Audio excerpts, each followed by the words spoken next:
based in Dubai, but right now I'm locked down in India, in Chennai. I run a small counseling center. It's called Counseling Point.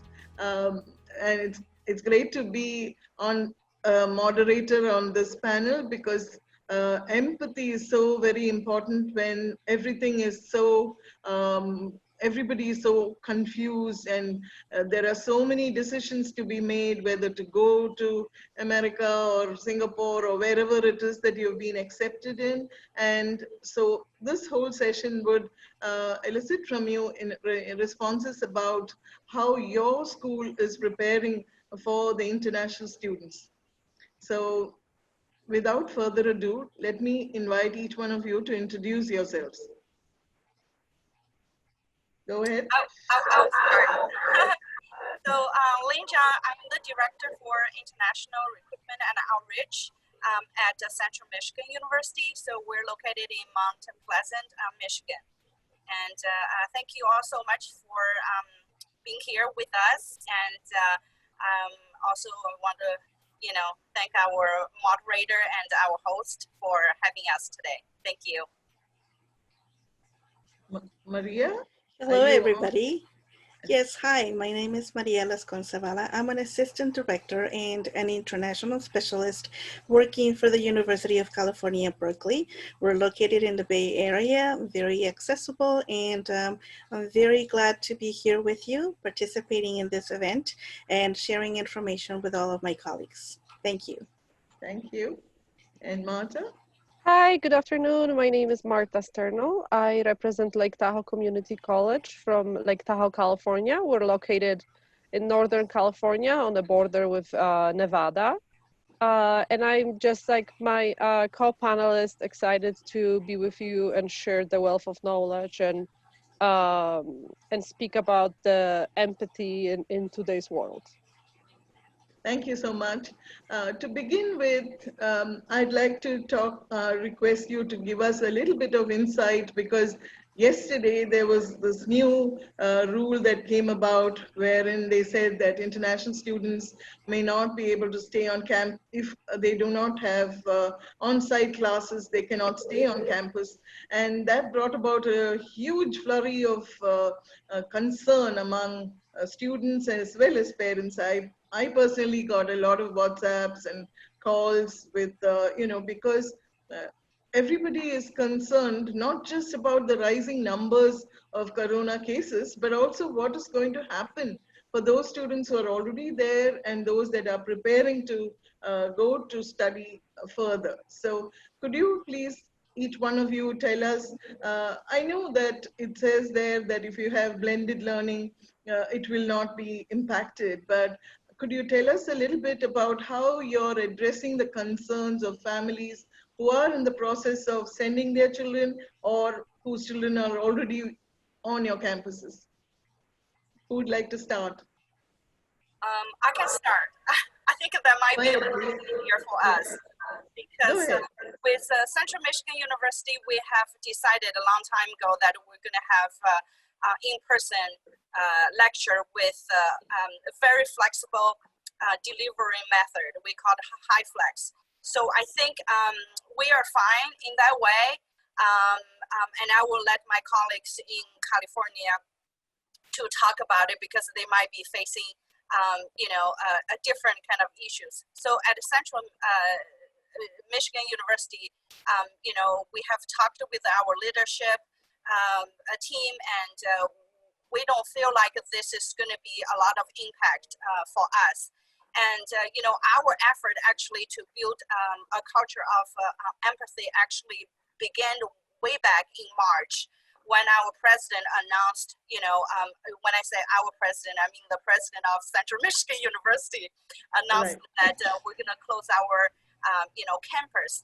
But he specifically mentioned our international student. He said, we allowed those international students or any student that couldn't, get back home to remain on campus. That is very important, and that's a big indicator that, from the president to all the staff, we are here for international students. So I think that's just kind of like a reassurance to tell our international students that we're not going to abandon you. Okay. So throughout the whole summer, we hosted those students very safely. So we're very confident that, you know, we will be able to host them this fall safely as well. So, you know, I will let, like I mentioned, I will let my colleagues in, you know, the East Coast and the West Coast to talk about their situation. Thanks. Yeah. So I think I'm going to continue follow up. Thank you for sharing that, Elaine. At the University of California, and I think in all of the institutions around in the United States, we are very, very aware that the international population is a very special population. So since the beginning of the pandemic, we understand this is a very uncertain times. Everything is new. We are trying to collaborate the most and the best that we can with all of the services at the institution to try to provide assistance and the best guidance to our students. The minute we feel that we have somehow, you know, surpassed something, another thing hits us, you know. In terms of the university, we have developed a plan of study and academic services in which we are going to be doing a hybrid academic program for the fall. Most of the classes will be taught online, and this is taken into consideration that the majority of our international students at this point are not able to travel, you know, that most of the consulates are closed, that their visas are not really being provided. So we would still like to continue giving the opportunity to our students to get the services, you know, that we offered academically wise. So that's the reason why we developed this online services. However, we're also taking into account that we do have international students who decided to stay on campus, you know, so we are going to do a couple of online courses, not online, in-person courses as well. So the students who are here would have that opportunity. With the new, you know, procedure and the new regulation yesterday from ICE, that opened up a whole new, you know, can of worms. So we are definitely working with our international population. We have a very active and very good international office in the at the university who are working closely with all of the representatives to try to provide the best services possible. We are, as an academic institution, we are here to provide assistance, guidance, motivation, and the best services we can to the students, because we know they're the ones who are going to be suffering from all this. So we, at this point, everything is taken out to the Office of the President for the UC system. We haven't heard anything from them yet. I know it's something on the table because it just passed yesterday. So the minute we get any kind of notification, we're going to be posting that in our website. So all students who may be interested, parents, advisors, counselors, log into the website. We are providing all the updates as soon as we get them from all of the representatives within the Office of the President, and also from all of the consulates that we get information from. Thank you. What about you? Yes. So we're in a similar situation to Berkeley. We're in California too, and in March we closed the campus physically. We went online. All our students went online.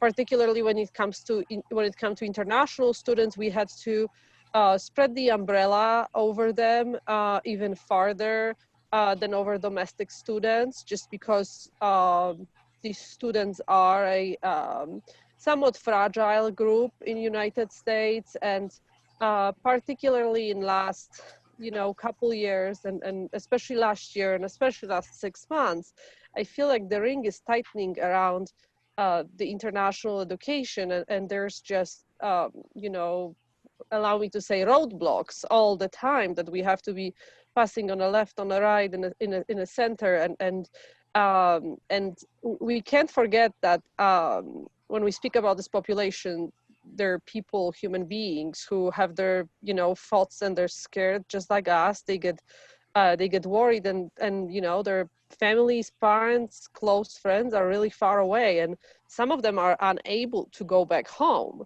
So we do have those students on campus. Some departed in March and continued taking classes online from their home countries.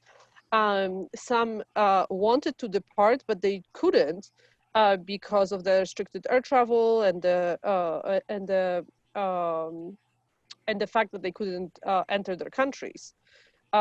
We kept our housing, student housing, open. So I know some universities and institutions had to close it, but we kept our open, and I think about 40% of international students stay at our student housing, so they're all still there.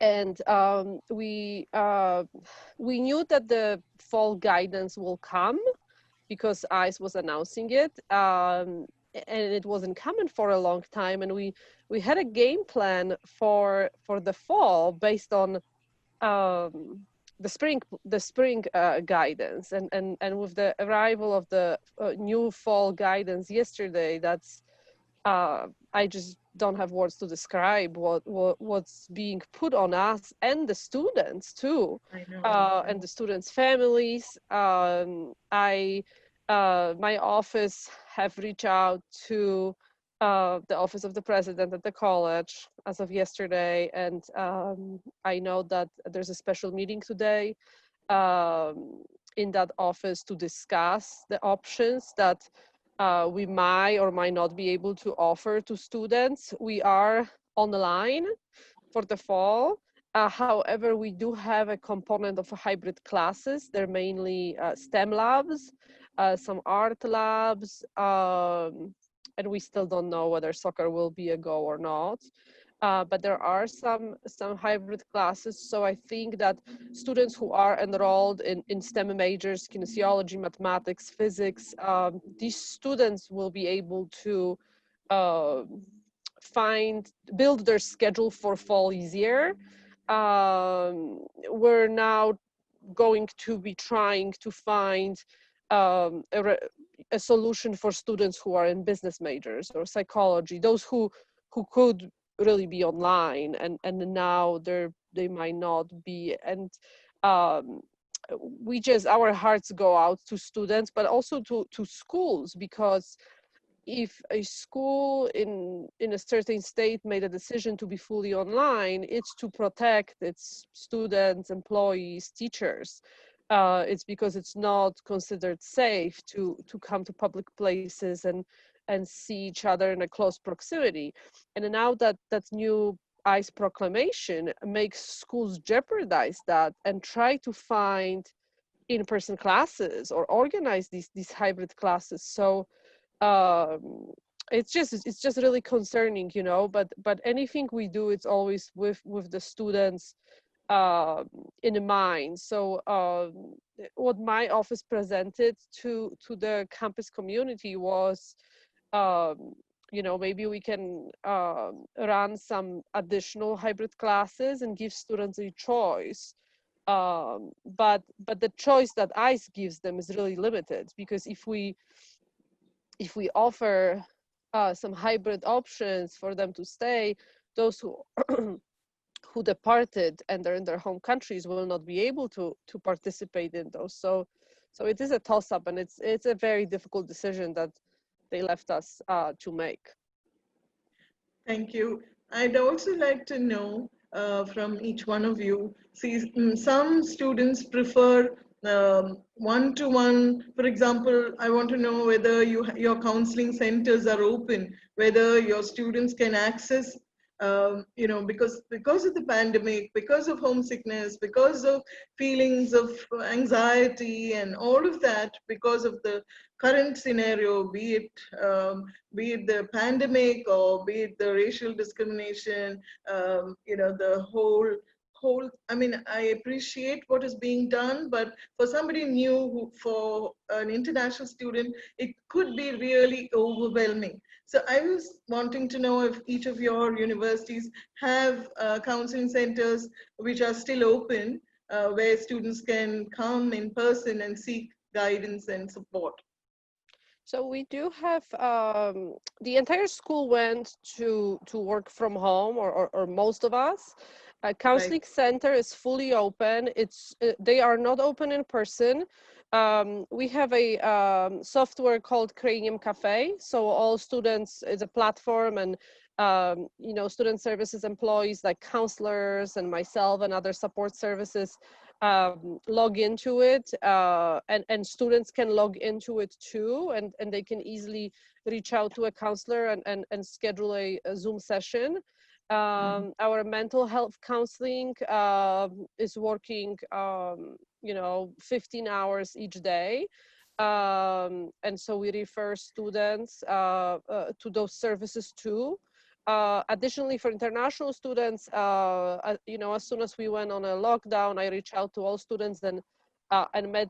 We have a small student population, right? We don't have thousands of students, so I was able to meet with every single student one-on-one on Zoom. I scheduled these half-an-hour sessions to kind of assess first what's going on with you, where are you at, how do you feel, and then I was further sending them over to counselors to discuss, and we were Thank you. able to put three point to meet with students 3 times during the spring quarter, to Thank check on you. them. Thank you. What about Maria? What is it like in Berkeley, and also Ling? What is the situation in your schools? Yes, we're in the same situation. The minute that the pandemic hit us and we were asked to work from home, a lot of the offices developed, we got very familiar with Zoom. So Zoom has Mhm. been used as a platform to really connect with students. Google Meets have also been another platform in which all advisors are communicating with students. So even though some of the offices may be limited to have in-person visits, most of the advisors, most of the counselors are available to students, through all kinds of platforms, via email, via Zoom, via Google Meets, chats. Facebook is another way, in which a lot of we have a service and a couple of student interns who help us keep up with all of the questions that students may have. And like I said previously, we understand that it's a lot of insecurity right now. There's a lot of questions being asked, not just from the international population, but also from the domestic ones, out of state students who are going through the same situation. So Right. as an academic, institution, we're trying to be as collaborative and we're putting ourselves in the situation of a student. We know the students already struggle enough moving Right. from one area of the world to another one, trying to acculturate to the Right. institutions, trying to get familiar with the new academic system. All that is already stressful enough. So we do have a lot of services to try to assist with that information for our population as well. We have a very good service, health center, in which we offer not just personal guidance, but also mental assistance, assistance for students with disabilities. We're taking into consideration that right now, not just the students, but all of the staff, we're all going through a Yes. very difficult, emotional stress at this time. So just to be able to assist, it's our logo, it's our main idea to be able to provide the services the students need, so that the students will feel that they are part of the community, that they're being taken care of, and they know, then they find out that they have the guidance necessary to be able to surpass and survive these difficult times. Thank you, Maria. What about you, Ling? What is it like in your school? Yeah, thank you, Rema. Very similar to my colleagues here. Of course, our counseling center has been, continuing doing what they do the best, helping the student. So before the school is closed, our counseling center hosts a lot of international students if they're just missing their family, if they just need someone to talk to. And once the school is closed, actually our counseling center did a very good job reaching out to all the international students. and tell them that they could arrange the one-on-one kind of virtually. So they are open, but due to the safety reason, they can't really see them face to face. But we use WebEx, and it's very secure, so they can be invited to the counselor's private room, so they can, do the counseling there. And our International Student Service Office has been doing a great job reaching out to students, keep them updated, and they're, they have someone throughout the whole situation. I have a lot of kind of admiration for them, because our office, we work remotely, but they have someone, they always have someone in the office throughout the whole time. But again, when you look at the whole US, you can't just say, oh, all the university are going to be the same. It's not. The schools in the in the Midwest are going to be very different from the schools in California or in New York. Even the schools in Michigan, we're going to be different because we're in Mount Pleasant, and it's going to be very different from a school in Detroit. So, so the way school handle things, I think it's for sure, it's try to do what is the best. Whatever decision we make is we're trying to protect our student. We want our student to be safe. We want them, that's our number one priority. So our international student office, they reach out and they post the things on Facebook, and they hold the, the town hall kind of meeting regularly and provide update. So if students need to travel, get the I-20, they can do it pretty much like any day. I guess when you have a smaller campus and fewer students, that sort of one-on-one interaction can be more, but where it's a huge campus with so many students, I don't know how much of a personalized service can be provided. So I understand just how challenging it must be for each one of you. My counseling center is a very small one. And in spite of that, last night and early this morning, the number of calls, the number of WhatsApps, because these things impact the whole world. It really makes a big difference, especially for students who've gone on a shoestring budget. I don't want this whole conversation to be around what the new policy, but in general, I'm saying it's all, the empathetic spirit that each one of us has towards each other and the students that we serve will make a huge difference to the way they see and perceive the world in the future.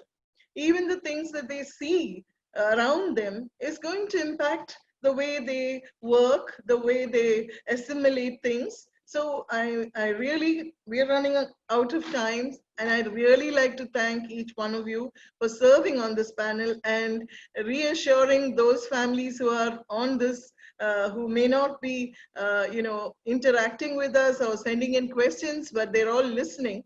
And thank you so much for all that you do to make international students, be more welcomed. And in fact, right now I have a question. Somebody's asking, do you encourage gap year? Do you think we should opt for a gap year? Just now a student has asked, what is your advice? At UC Berkeley, we are definitely not encouraging a gap year. We are trying to provide the services to the students so they can have the opportunity to take classes.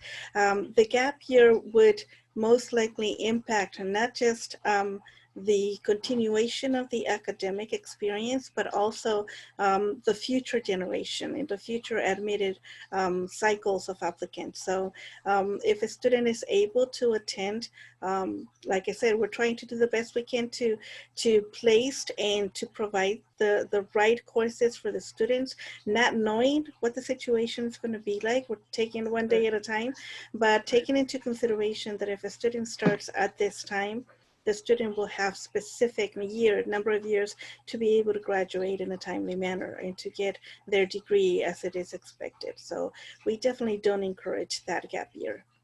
What about the other two? What about in your schools? What about you, Ling? Do you encourage? Yeah, at Central Michigan University,